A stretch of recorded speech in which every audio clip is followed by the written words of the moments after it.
नमस्कार, जनता टीवी देख रहे हैं आप और मैं हूं आपके साथ रितेश कुमार गौतम। और चलिए शुरुआत करते हैं ताबड़तोड़ खबरों की।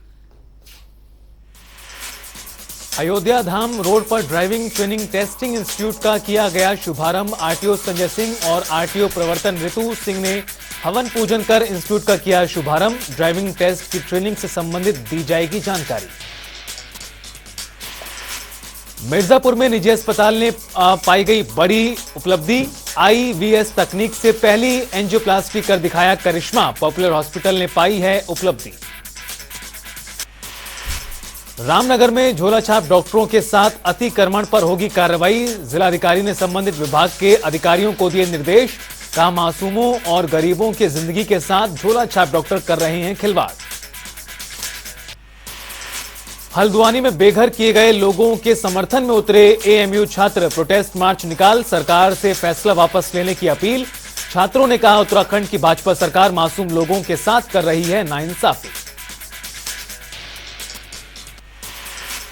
फतेहपुर में हिंदू नेता को मिली जान से मारने की धमकी। घर के दरवाजे पर चिपका मिला हस्तलिखित पोस्टर। वीएचपी का प्रांतीय संयोजक सहित आरएसएस से जुड़े हैं नेता। अंबेडकर नगर में प्रशासन ने मेडिकल कॉलेज में ओटीपी व्यवस्था कराया बहाल। कॉलेज में प्रवेश पत्र को लेकर काफी दिनों से चल रहा था बवाल। डीएम ने कहा, डीजीएमई के आगमन की है संभावना। महोबा में समूह के कोटा पर सदस्य ने किया कब्जा। संचालन और लाभांश का नहीं ब्यौरा देने पर डीएम से शिकायत। समूह से कोटा निरस्त करने की मांग। एटा जिले में ट्रैक्टर ट्रॉली और बाइक की भीषण टक्कर। बाइक सवार 2 युवकों की मौके पर ही हुई दर्दनाक मौत। 3 हुए घायल। सूचना मिलने पर मौके पर पहुंची पुलिस। शव को कब्जे में लेकर पोस्टमार्टम के लिए अस्पताल भेजा गया। अंबेडकर नगर में बिना मास्क के जनपद न्यायालय में नहीं एंट्री। कोविड-19 के नए वेरिएंट को लेकर निर्देश जारी किए गए। जज ने कोविड-19 के बचाव के लिए जारी किया निर्देश। न्यायालय में कार्यरत सभी को लगाना होगा मास्क। अलीगढ़ में जमीनी रंजिश में युवक पर फायरिंग। हाथ में लगी गोली। मामले में केस दर्ज कर जांच में जुटी पुलिस। बागेश्वर में अतिरिक्त टैक्स के नाम पर व्यापारियों से वसूली में जुटा नगर पालिका। प्रांतीय व्यापार मंडल ने किया विरोध। अध्यक्ष कवि जोशी ने मेले ईओ को सौंपा ज्ञापन। कहा, नोटिस वापस नहीं हुए तो जल्द होगा आंदोलन। बागेश्वर पुलिस को मिली बड़ी सफलता। पुलिस ने इनामी बदमाश को किया गिरफ्तार।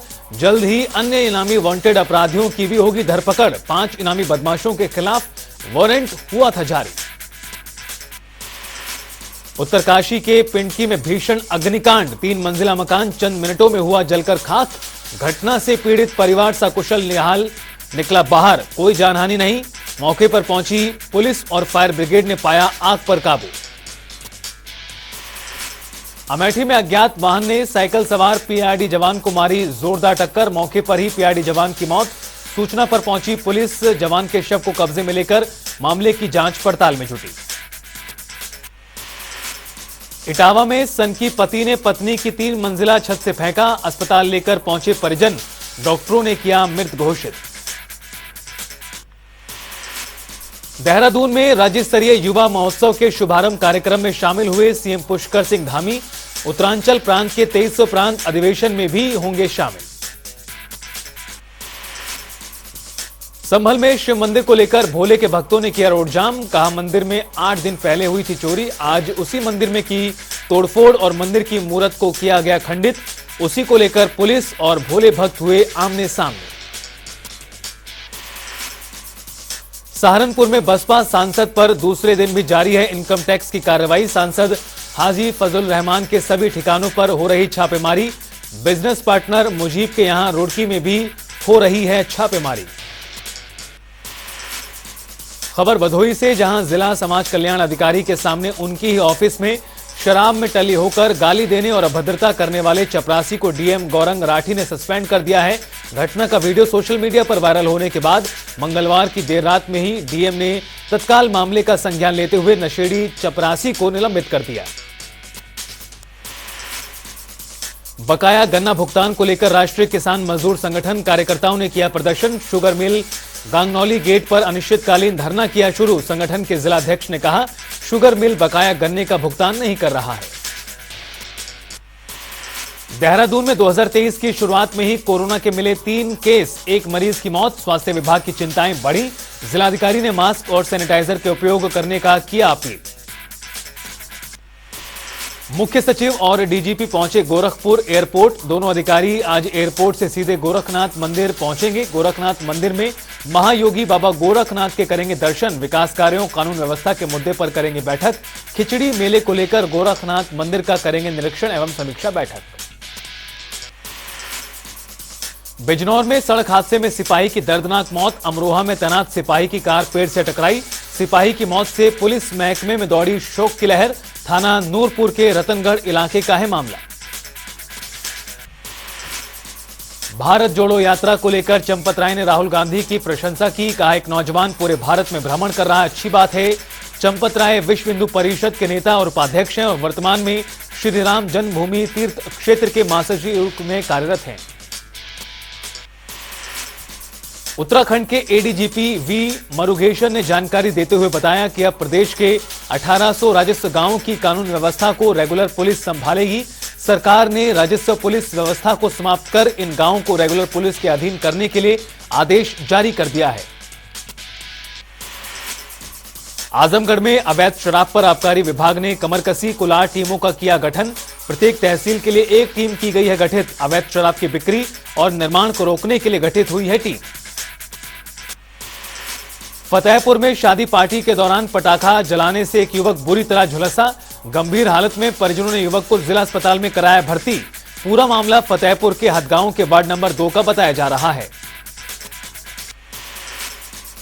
शाहजहांपुर पुलिस को मिली बड़ी सफलता। पुलिस ने मुखबिर की सूचना पर 15,000 के इनामी अपराधी को किया गिरफ्तार। अपराधी पर पॉस्को एक्ट के तहत अन्य मामले भी हैं दर्ज। इटावा में भीषण कोहरा और कड़ाके की ठंड में पर्यावरण को बचाने के लिए भारत वंदे पदयात्रा की शुरुआत। यात्रा का जगह जगह किया गया स्वागत।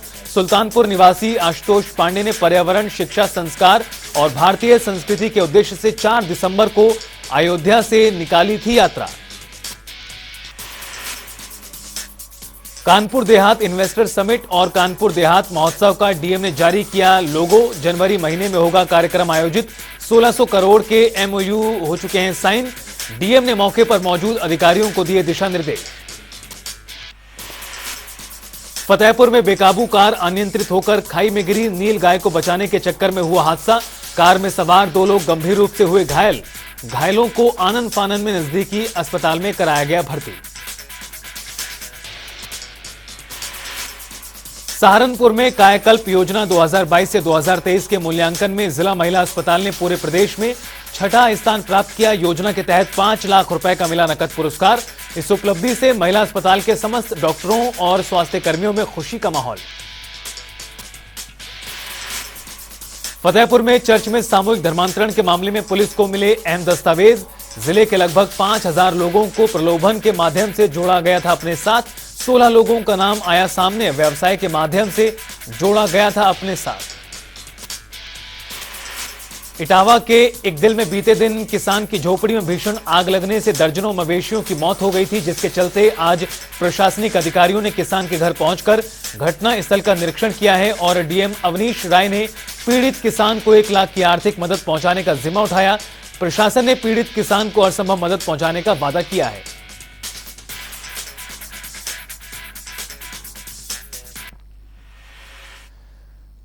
ताबड़तोड़ खबरों में फिलहाल इतना ही। चलिए खबरों में आगे बढ़ते हैं। कांग्रेस नेता राहुल गांधी यूपी में 3 दिन में करीब 130 किलोमीटर पैदल चलने वाले हैं। इस दौरान यूपी के 3 जिलों गाजियाबाद, बागपत और शामली से भारत जोड़ो यात्रा गुजरेगी।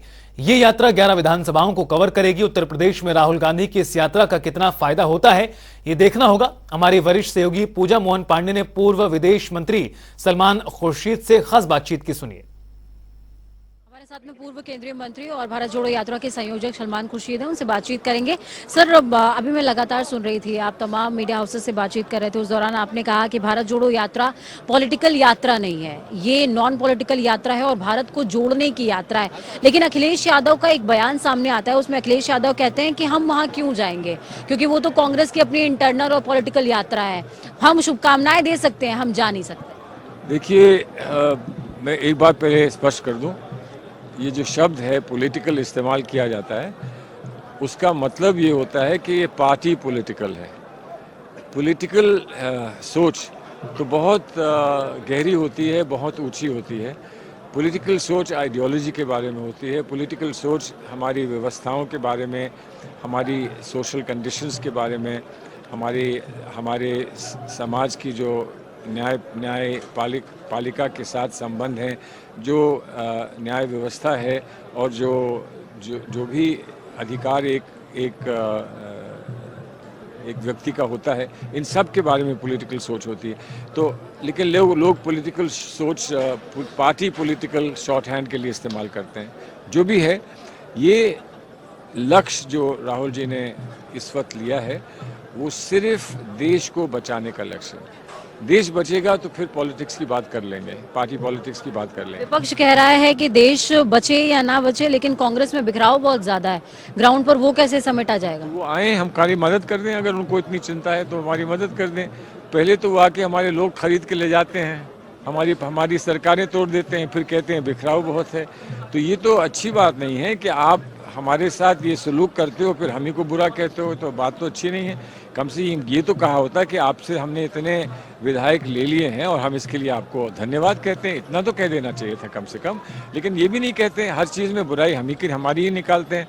तो अब हमने ये कहा है कि हम तो अब सीधे सीधे जनता से संवाद करेंगे, जनता के बीच में जाएंगे, जो हम कर रहे हैं, निकले हुए हैं, और उसके बाद जनता का जो आदेश होगा वो हम स्वीकार करेंगे।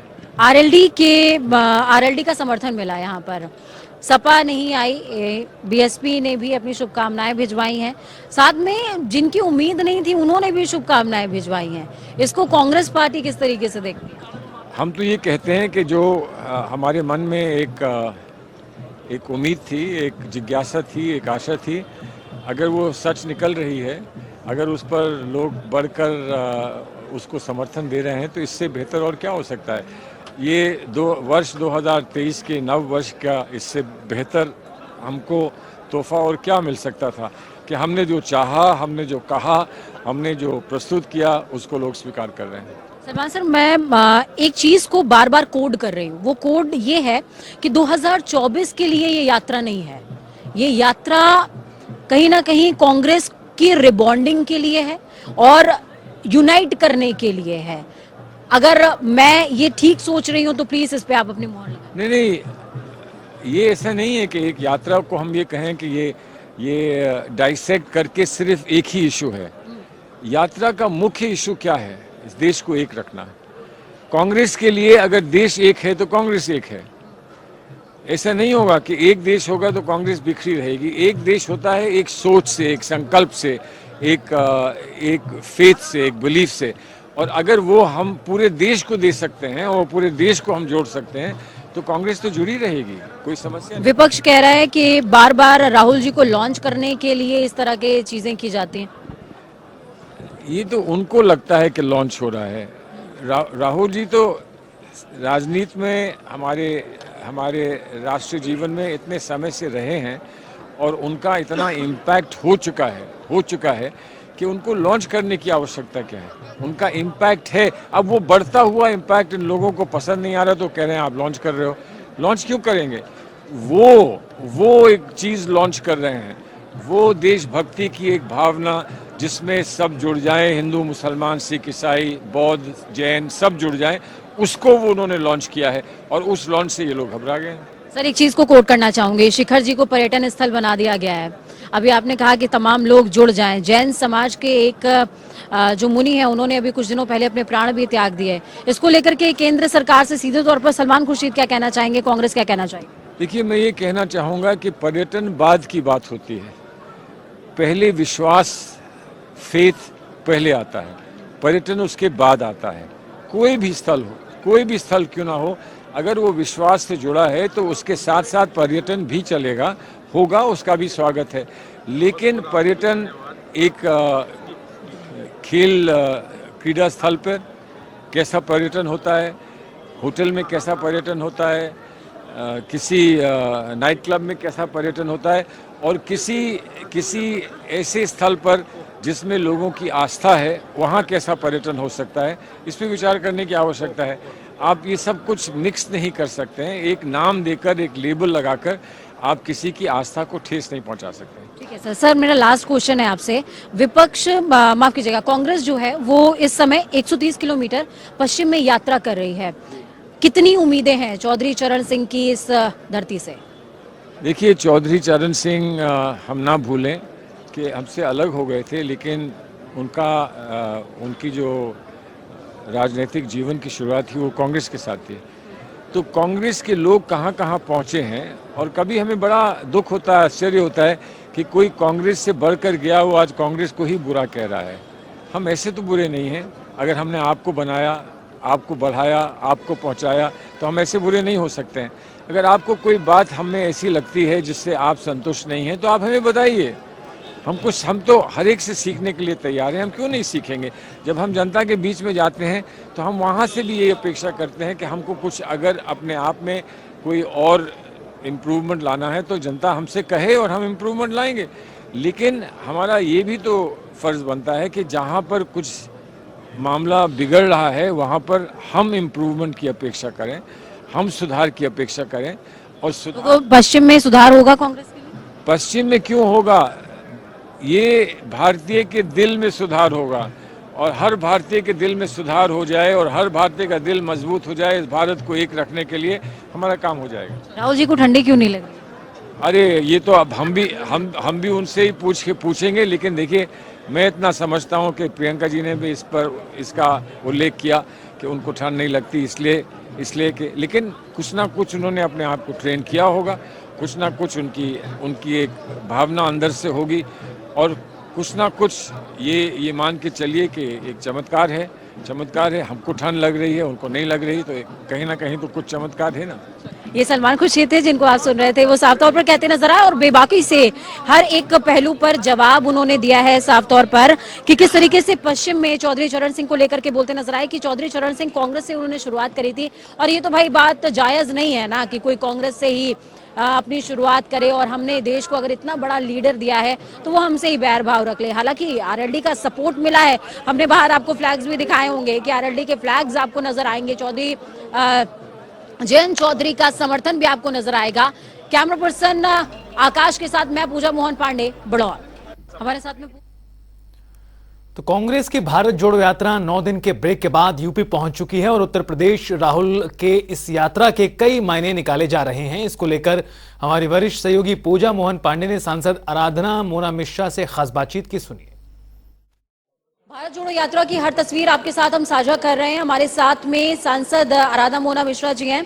अब मैं आपसे समझूंगी कि देखिए, कल प्रमोद तिवारी जी का एक बयान आया था। उन्होंने कहा कि यात्रा में कोई जाए या ना जाए, समर्थन हमें सबका मिल रहा है, आशीर्वाद हमें सबका मिल रहा है, और इसके अपने आप में बहुत बड़े संदेश हैं। बिल्कुल, और हमने अपना नैतिक जिम्मेदारी निभाई और सभी विपक्षी दलों को हमने आमंत्रण भेजा, और जवाब में अखिलेश यादव जी ने, मायावती जी ने और बहुत सारे और पार्टी के दलों के नेताओं ने अपनी शुभकामना संदेश भेजा है। तो हम उनका आभार व्यक्त करते हैं। आभार व्यक्त करते हैं, लेकिन अखिलेश यादव के समर्थक यहाँ पर नजर नहीं आ रहे मैम।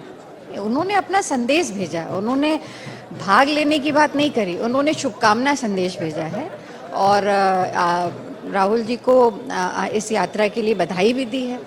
तो ये उन्हें जो करना था उन्होंने किया, हमें जो करना था उनको आमंत्रण देना, वो काम हमारा था, हमने। चंपत राय जी से भी शुभकामनाएं आई है और सत्येंद्र दास जी से भी आई है। इसको किस तरह से देखते हैं कांग्रेस के? क्योंकि ज्यादातर कामों का अभी तक अपोज ही हुआ है, लेकिन पहली बार ऐसा है कि विपक्ष मुखर होकर के, सत्ता पक्ष जो है भाजपा मुखर होकर के वो तारीफ कर रहा है। बिल्कुल, क्योंकि जो भारत जोड़ो यात्रा है उसका उद्देश्य फर्क है। ये कोई राजनीतिक यात्रा नहीं है राहुल जी की। कन्याकुमारी से कश्मीर तक भारत को जोड़ने की जो नफरत की जमीन तैयार करी है भारतीय जनता पार्टी ने, एक वातावरण तैयार किया, उसके खिलाफ राहुल जी की यात्रा है, और सफल यात्रा है। आज उत्तर प्रदेश में जिस तरह से कल राहुल जी का लोगों ने इस यात्रा का स्वागत किया, राहुल जी को आशीर्वाद दिया, क्योंकि ये उनका घर भी है उत्तर प्रदेश, और ये उत्तर प्रदेश की जनता ने राहुल जी के साथ चल करके कल ये बता दिया कि एक बदलाव की आंधी जो कन्याकुमारी से शुरू हुई है वो यहाँ तक पहुंची और कश्मीर तक जाएगी। भाजपा कह रही है कि भारत को तो जोड़ लेगी कांग्रेस, लेकिन कांग्रेस को कैसे जोड़ेगी? कांग्रेस को कहाँ जोड़ना है? कांग्रेस तो वो पार्टी है और कांग्रेस एक विचारधारा है। ये वो पार्टी है जो देश के आज़ादी के आंदोलन से लेकर आज तक, जिसने हमेशा देश के लिए देश प्रथम की विचारधारा के साथ काम किया है। और कांग्रेस पार्टी की विचारधारा, कांग्रेस पार्टी की कार्य करने की जो हमारे उद्देश्य हैं, वो देश को जोड़ के रखने के उद्देश्य हैं।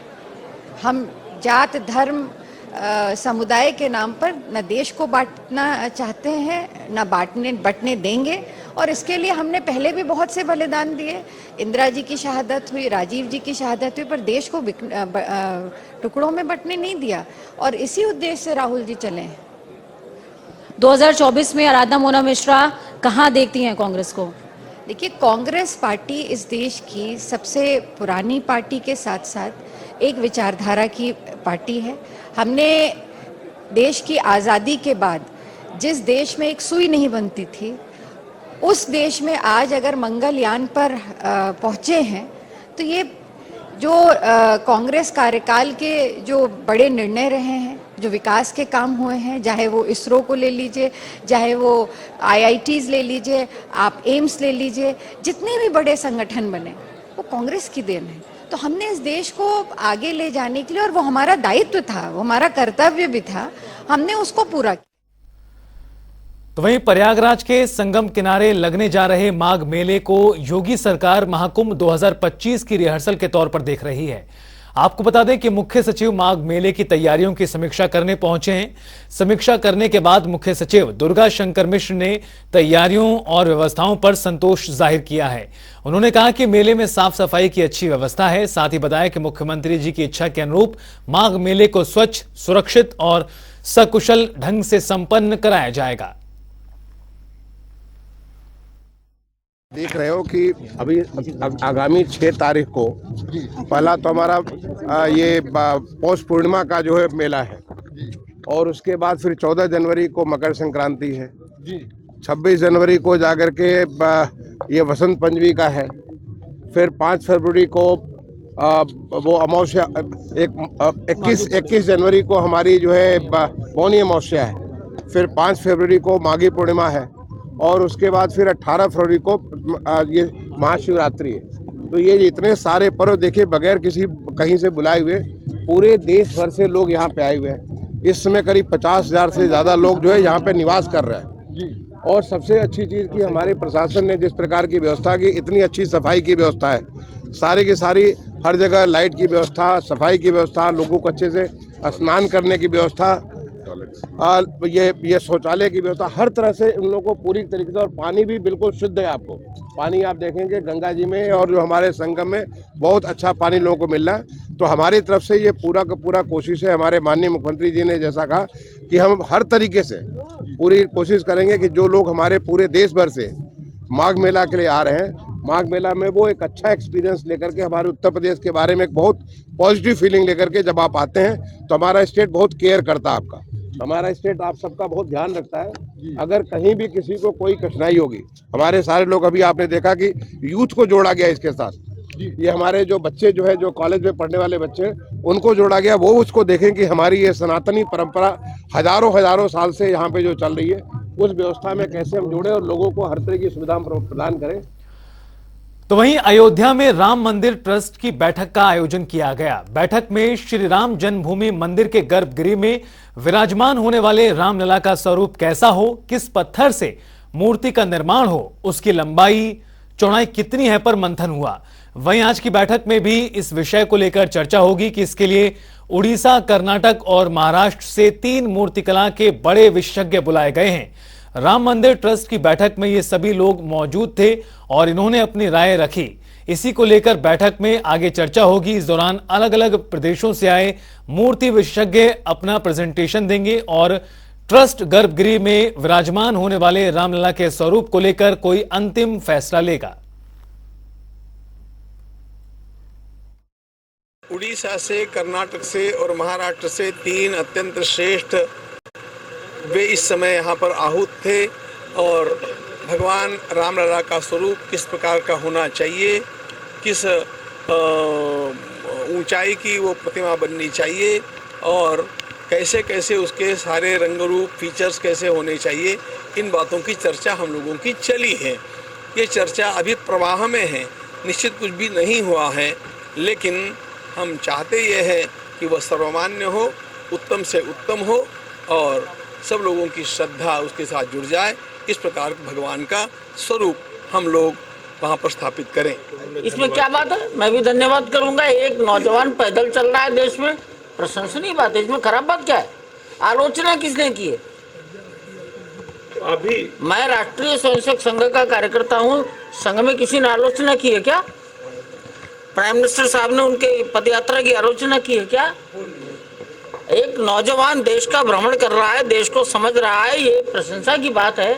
50 साल का नौजवान हिंदुस्तान के 3000 किलोमीटर दूरी को पैदल चलेगा और इस मौसम में भी चलेगा, तो इसको अप्रिशिएट ही करेंगे हम। तो आप यात्रा का स्वागत करते हैं। यात्रा का स्वागत नहीं, यात्रा हो रही है। मैं तो कहता हूँ आप सबको भी और हिंदुस्तान की पदयात्रा करके भारत का अध्ययन करना चाहिए।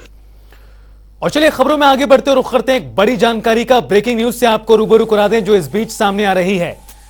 ऋषभ पंत को मुंबई में किया जा रहा है शिफ्ट। बड़ी खबर इस वक्त की, लीलावती अस्पताल में ऋषभ पंत को शिफ्ट किया जाएगा। भीषण सड़क हादसे का शिकार हुए थे ऋषभ पंत हाल ही में और अब जानकारी के अनुसार उन्हें मुंबई में शिफ्ट किया जा रहा है। लीलावती अस्पताल में अब उनके आगे का इलाज होगा। बड़ी जानकारी इस वक्त की। गौरतलब है कि दिल्ली रुड़की के बीच में सफर के दौरान वो सड़क हादसे का शिकार हुए थे और भीषण हादसे के बावजूद भी उन्हें चोट नहीं लगी थी, बाल बाल बचे थे ऋषभ पंत। और अब उन्हें देहरादून के अस्पताल से मुंबई की लीलावती अस्पताल में शिफ्ट किया जा रहा है। तस्वीरें देखिए, एक्सक्लूसिव तस्वीरें आपको दिखा रहे हैं इस वक्त किस तरह से ऋषभ पंत को जो अब देहरादून से मुंबई शिफ्ट किया जा रहा है उसको लेकर ही तस्वीरें सामने आ रही हैं। गौरतलब है कि भीषण सड़क हादसे का शिकार हुए थे ऋषभ पंत। गंभीर चोटें जरूर आई थी लेकिन स्थिति उनकी काफी बेहतर थी और अब उन्हें आगे के इलाज के लिए मुंबई शिफ्ट किया जा रहा है।